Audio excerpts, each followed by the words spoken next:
मित्रों नमस्कार। क्या स्मार्टफोन एक जाल है? इसका आविष्कार मनुष्य की बर्बादी के लिए किया गया है या इसकी उन्नति के लिए किया गया है? इसको समझने का प्रयास करते हैं। स्टीव जॉब्स, बिल गेट्स जो कि माइक्रोसॉफ्ट के फाउंडर हैं, वारेन बफेट जो अत्यधिक धनी व्यक्ति है पूरे विश्व में, अपने बच्चों को न तो फ़ोन देने के पक्ष में हैं, न वो फ़ोन देते हैं और न ही स्वयं ज़्यादा इसका उपयोग करते हैं। वारेन बफेट के बारे में कहा जाता है कि एप्पल कंपनी ने उनको अपना सबसे प्रो मैक्स मॉडल दिया आईफोन का, लेकिन वह उसका उपयोग सिर्फ फ़ोन को उठाने में और किसी से बात करने में ही करते हैं। उसके विभिन्न प्रकार के फंक्शन का कोई उपयोग नहीं करते।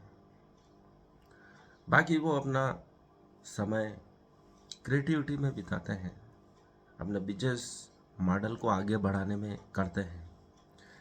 यह स्मार्टफोन की लगातार उपयोग क्रिएटिविटी को समाप्त करते हैं, सोचने की क्षमता को कम करते हैं, याददाश्त कम हो गई है। हमको विभिन्न प्रकार के मोबाइल नंबर, फ़ोन नंबर पहले आसानी से याद रहते थे, लेकिन अब वो कम हो गया है।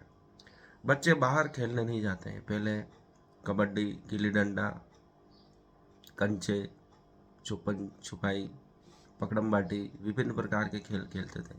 क्रिकेट खेलते थे, फुटबॉल खेलते थे, बैडमिंटन खेलते थे, लेकिन वह युग ऐसा लगता है कि धीरे धीरे समाप्त होने को है।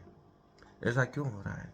क्योंकि बच्चे दिन भर मोबाइल चलाते हैं। स्कूल से जैसे ही आते हैं, खाना पीना सब भूल कर मोबाइल को पकड़ लेते हैं, दिन भर उसको चलाते रहते हैं, रात में भी लेट सोते हैं।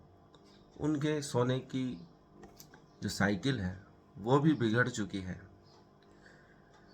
मिलनसारिता, सामाजिक सौहार्द, ये सब कम होते जा रहे हैं। पहले लोग होटलों पर, चबूतरों पर झुंड बनाकर बैठते थे, दिन भर की चर्चा करते थे, अपने खेतों की, परिवार की, समाज की समस्याओं को सुनते थे, समझते थे, यात्राओं से आए हुए लोगों से मिलते थे, विभिन्न प्रकार के अनुभवों को साझा करते थे। लेकिन ये सब चीज़ें अब धीरे धीरे कम होती जा रही हैं। देखिए अपने गांव में कैसे ठंड में अलाव जलाकर चारों तरफ लोग बैठते थे मोहल्ले के, और विभिन्न प्रकार की चर्चा परिचर्चा करते थे, जिससे उनके मानसिक विकार सब दूर हो जाते थे, मन हल्का हो जाता था और दिन भर की जो थकान है वो बातचीत से दूर हो जाती थी। एक सौहार्दपूर्ण वातावरण बनता था। पूरे गांव में क्या चल रहा है ये भी मालूम पड़ता था। कोई क्या किस कष्ट में है, किस प्रकार की समस्या आ रही है, वह चर्चा के दौरान निकल के आती थी और उनके उपाय भी निकल के आते थे। लेकिन सब लोग अपने घरों में बैठे हैं और चर्चा हो नहीं पा रही है। कोई क्या कर रहा है, क्या समस्या है, क्या हेल्थ इशू है, क्या सामाजिक समस्या है, हम उसको समझ नहीं पा रहे हैं, क्योंकि हम बैठ नहीं पा रहे हैं लोगों के पास में। स्मार्टफोन का उपयोग कम होना चाहिए ताकि हम विभिन्न कार्य कर सकें। बच्चे घर के कार्यों में मदद नहीं कराते हैं। पहले छोटे मोटे सब्जी काटना, साफ सफाई इत्यादि में मदद करते थे बच्चे, लेकिन वह दौर ऐसा लगता है समाप्त हो चुका है। बच्चे ज़्यादा एग्रेसिव हो चुके हैं और सिर्फ मोबाइल में डूबे रहते हैं या थोड़ा बहुत पढ़ाई कर लेते हैं।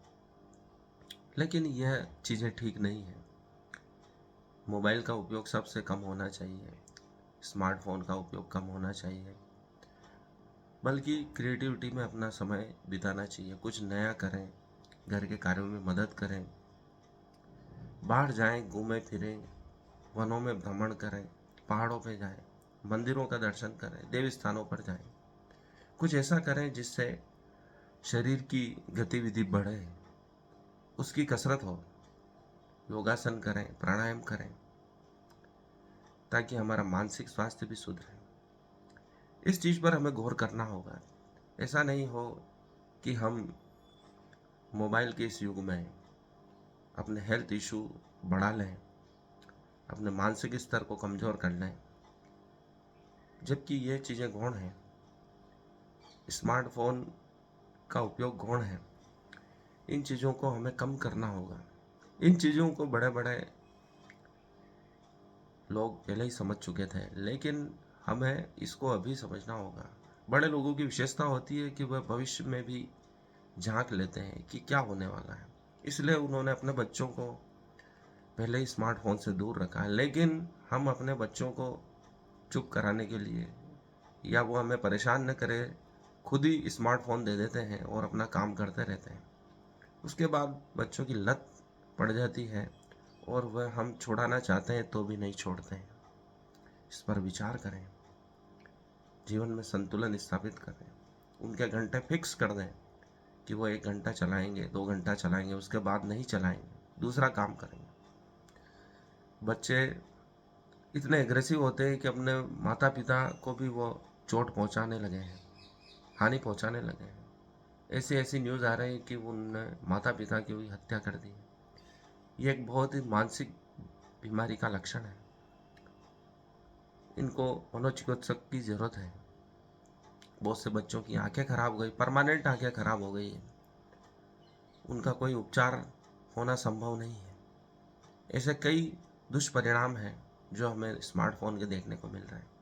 इसलिए इसको समय सीमा में बांधना होगा कि इसका उपयोग हम कितना करें। अपने बच्चों के लिए, आने वाली पीढ़ी के लिए इसका उपयोग सीमित करना होगा। धन्यवाद। आज के लिए इतना ही।